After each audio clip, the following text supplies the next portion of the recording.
The White House, here's the announcement, plans to spend $200 million on a gaudy ballroom. Construction on Trump's $200 million White House ballroom is set to begin in just a few months in September. Well, let's listen to this. We are proud to announce that the construction of the new White House ballroom will begin. For 150 years, presidents, administrations, and White House staff have longed for a large event space on the White House complex that can hold substantially more guests than currently allowed. President Trump has expressed his commitment to solving this problem on behalf of future administrations and the American people. The White House is one of the most beautiful and historic buildings in the world. Yet the White House is currently unable to host major functions, honoring world leaders in other countries without having to install a large and unsightly tent. The White House officially posted the plans to X, so let's take a look at that. Breaking.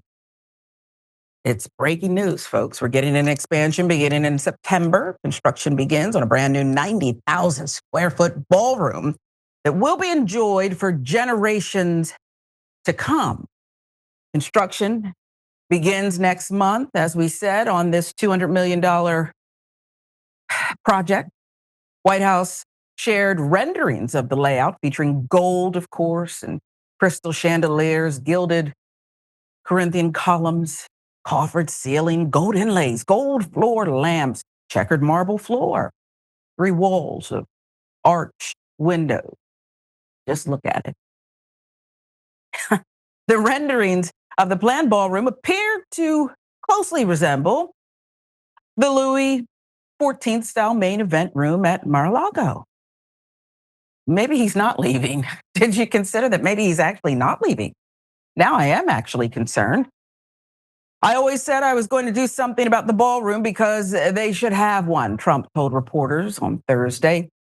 It'll be a great legacy project, and I think it'll be special. Press Secretary Karoline Leavitt now said the new state ballroom would occupy space currently housing the east wing of the executive mansion, where first ladies have traditionally maintained offices. Staff working from the location now will be temporarily relocated. No president knew how to build a ballroom, Trump said last weekend, meeting the European Commission president in another of his crystal-draped ballrooms, this one at his Turnberry Golf Resort in Scotland. I could take this one, drop it right down there, and it would be beautiful. New ballroom, which will maintain the theme, architectural heritage of the neoclassical executive mansion, the White House said, will have a seated capacity of 650 people, more than 3 times the space in the East Room, currently the largest event space in the White House. So he'll bring in more people per seat. I'm trying to do the math. Project will be funded by Trump and other private donors. I got to get back in on that. According to a recent Axios analysis, Trump has extracted more than $1.2 billion in settlements from 13 of the biggest players in academia, law, media, and tech.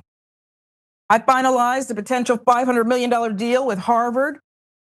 If finalized, would represent his largest trophy to date. Harvard has expressed a willingness to spend up to $500 million to settle its dispute with the White House, which has accused the university of civil rights violations tied to anti-Semitism and DEI policies, according to the New York Times. Potential settlement would be more than double the $221 million fine agreed to by Columbia last week, though Harvard is reportedly reluctant to pay the government directly or allow an outside monitor to oversee the deal. At least 9 major firms targeted for their DEI programs or ties to Trump's political enemies have agreed to settlements, offering between $40 million and $125 million in free legal services to preserve their access to the federal government. CBS parent company paid $16 million this month to settle Trump's lawsuit over the editing of 60 Minutes interview with VP Kamala Harris during the 2024 campaign. ABC's parent company agreed in December to pay $16 million, primarily directed to Trump's future presidential foundation and museum, that to settle a defamation lawsuit the president filed against anchor George Stephanopoulos. Meta, tech giant, They paid Trump $25 million in January to settle a 2021 lawsuit that accused the company of violating its First Amendment rights by banning him from Facebook and Instagram after the January 6th Capitol attack. You know, that brings up something, Doc, because anybody who was banned as well for anything, shouldn't they get a settlement too? But I'd love for you to tackle this one. He is the greatest shakedown artist, my opinion, of all time, and he's still going. But this ballroom expansion, the gold, all of it, the Trump style, why does he need such a big room there? What do you think? Because he's a small man. That's the reason. He has to consume toys. He has to engage in grandiose ventures in order to feel as if he has established worth, because he has very little inside of himself. As far as this being privately funded, understand what the fix is. Some of these things may be privately funded as far as the build out. That's really just another de facto contribution to Trump, and you get to work around the FCC laws in order to make that direct contribution for this particular ballroom. But the maintenance of the ballroom is going to be taxpayer funded. That's guaranteed. And so the taxpayer doesn't get out of the equation. The other element that I find interesting, all of these entities that have money, they have powerful lawyers, and most of them are on the right side of the law.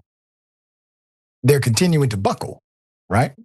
And Sharon, a lot of times what they're doing is just trying to figure out, well, how much would this cost us in litigation? And we'll just pay him what we normally would pay the lawyers. That's such a ridiculous outlook, because if he came and shook you down one time, you really believe he's not going to come back and shake you down again. And at least if you stand up, take him to court, get a verdict, get case law, you not only stop this enterprise, this, in my opinion, illegal enterprise from continuing academia and beyond, but you also set the precedent for everybody else to be able to live in a free and just society, a democracy as we call it. Yeah.